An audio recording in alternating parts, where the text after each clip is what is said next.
Radio T's 5 to 11. Get your news with Anna Murray very, very, very shortly. But news out this morning that the government has set out on what's called the most radical reform of the planning system in England in decades. Now, ministers believe it takes too long for new homes to be approved and it needs streamlining.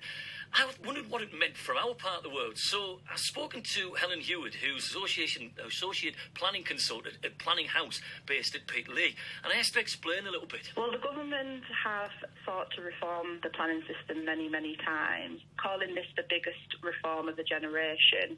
And the reason behind that, they're saying, is that actually they see planning as a barrier to developing homes and delivering them.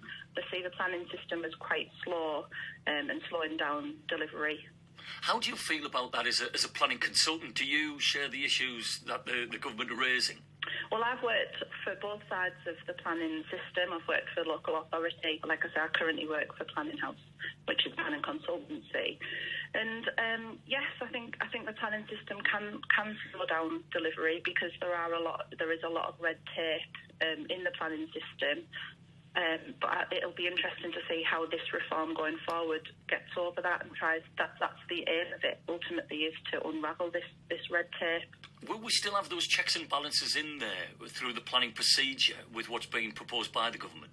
I mean, what the current situation is obviously with planning applications, there's material planning considerations that need to be considered when determining those applications, and there's a plethora of information that needs to go in with planning applications. The information that's come out this morning doesn't tell us how that procedure will change. It just sort of gives us an overview of what the government are wanting to do to streamline the process.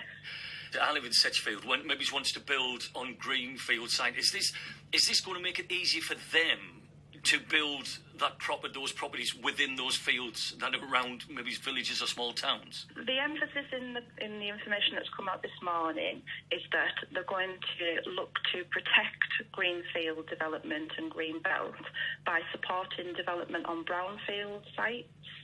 But ultimately, it does still say in the document that sustainable development, where houses will be delivered where communities want them, will still be supported. Ultimately, the aim of it is to deliver the housing that people need, and the document actually identifies that affordable homes need to be delivered where people want to live. And one of the ways that the government are looking to do this through the reform is to engage with the local community. In my experience, this has always been something that the government have wanted to do, to get local communities involved in planning. So it'll be interesting to see how they say that they're going to use technology to engage people at an earlier stage. There's no details of how that's going to come forward, but it will be interesting to see how that happens. You make a very key point there, because we do need housing. There is a housing shortage within the country, but it's the right style of housing, the right type of housing that fits the community. Will this new proposal, from what you can see, I know you've just skim-read it, will help to build those starter homes and get people on that housing ladder? I mean, the government has said the aim is to streamline the process by using a rule-based system. Currently, when I speak to clients, people can't necessarily understand that the planning system is shades of grey. There is very rarely black and white in the planning system.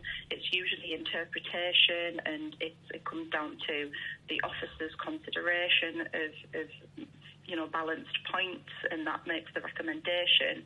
This reform seeks to give a rule-based system, which it'll be interesting to see how that happens. But the aim is to get fewer developments going to appeals.